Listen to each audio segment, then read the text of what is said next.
Anthony Law. He is the coordinator of diversity and inclusion at Sandburg College. Good morning.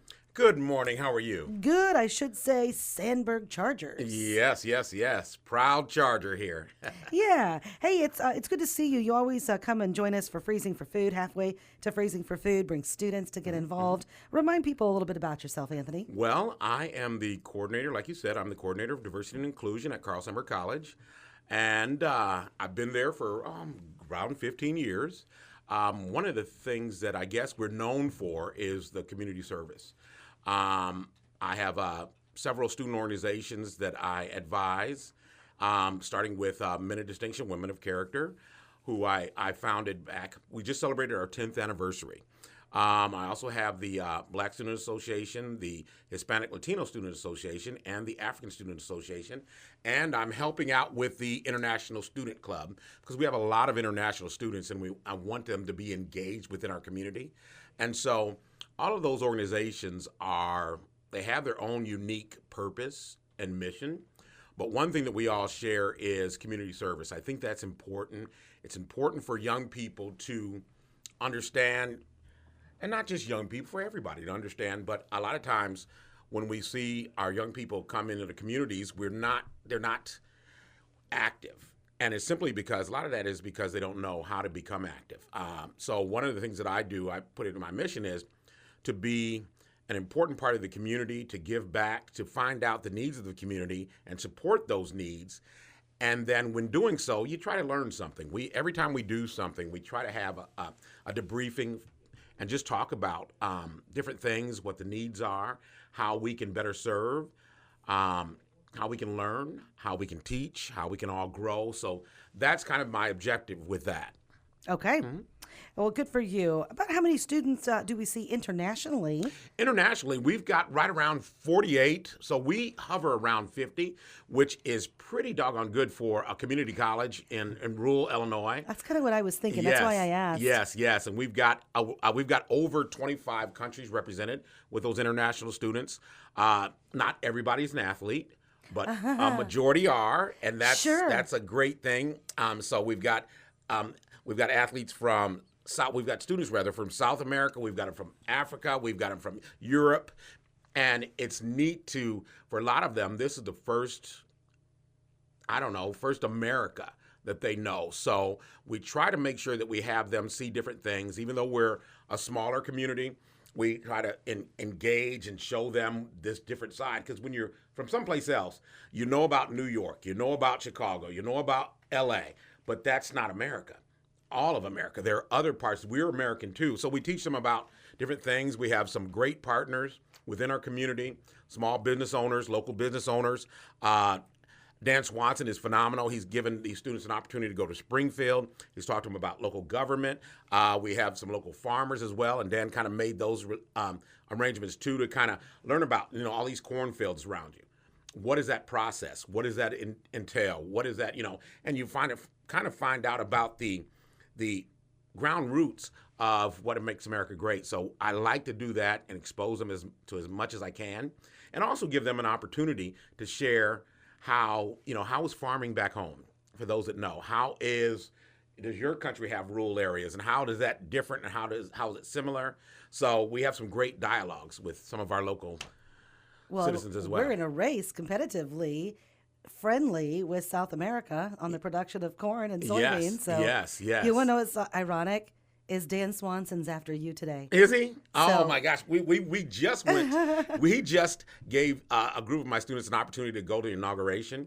And, this is our second time going. And when you talk about politics and different things, and when you talk to students from other countries and they talk about politically how things are done, and they got to see it firsthand. Yeah. And so that experience, the classroom, you can learn so much in the classroom, but there's so much more to learn. Yeah.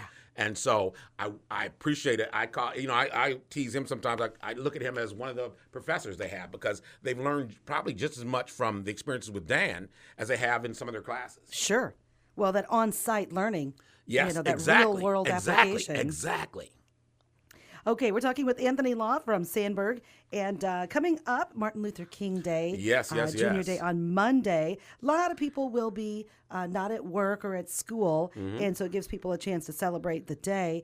Tell us about the day and remind everyone of the legacy of Martin Luther King Jr. And it's funny you should mention that. I know there are a lot of things going on that day, and I love the fact that there are things in some of our communities.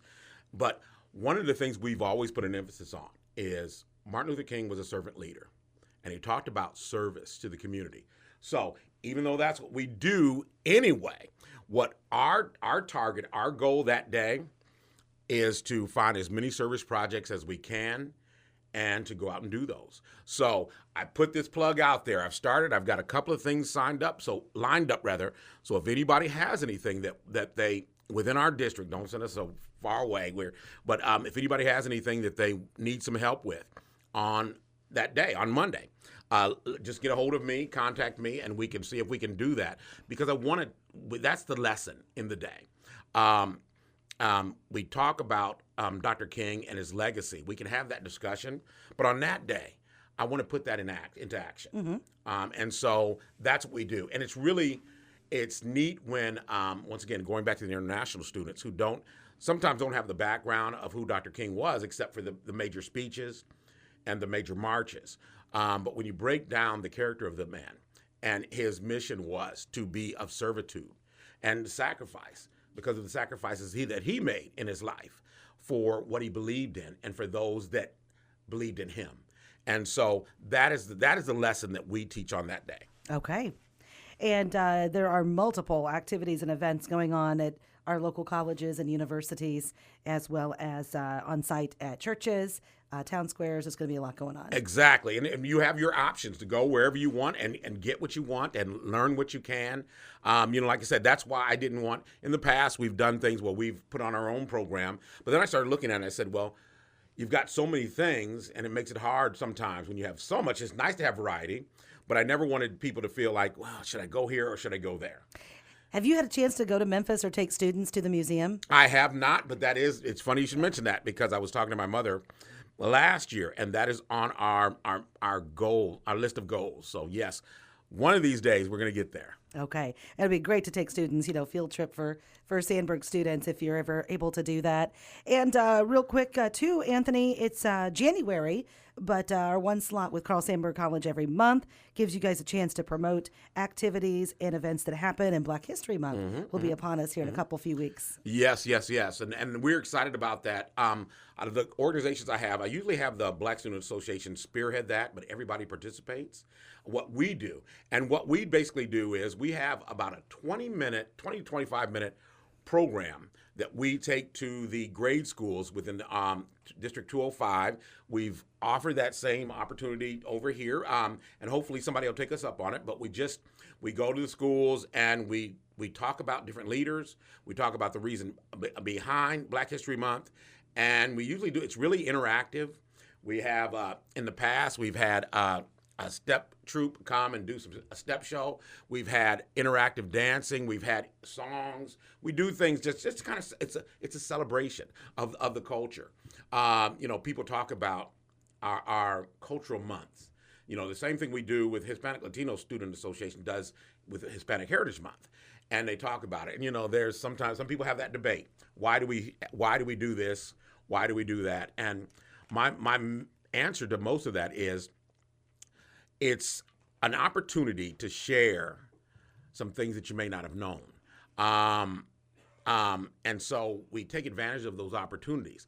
I would love it, to be honest, and it may be crazy coming from somebody whose title is diversity and inclusion. I would love it one day when we don't have to dedicate a month to celebrating a certain culture, to be honest, but only because we know about that.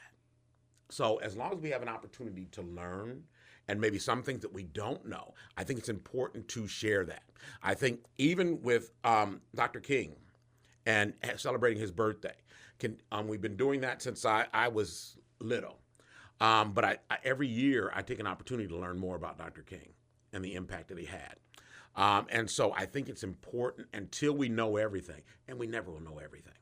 So I think it's important to celebrate cultures, celebrate diversity. The message behind that is not to make one culture better than any other. It's simply that the more that we know about each other, the more that we can learn about more we learn about ourselves. One thing that I always tell my students is, teach what you know and learn what you can. Sure. And so when you do that, everybody has an opportunity to grow. My international students especially. Come here, I want to know as much about where you're from as you're learning about where you are now. Because when you leave me better. So, and that's the whole purpose of celebrating these kind of things, celebrating Black History Month, celebrating Dr. King's birthday, celebrating the other Hispanic Heritage Month, doing these things because in the past, we didn't have that knowledge. And so it's nice to share just to know. And whatever you choose to do with that knowledge on a personal level, that's on you. But when you don't know it all, then it's a disservice. And so that's how I kind of look at it.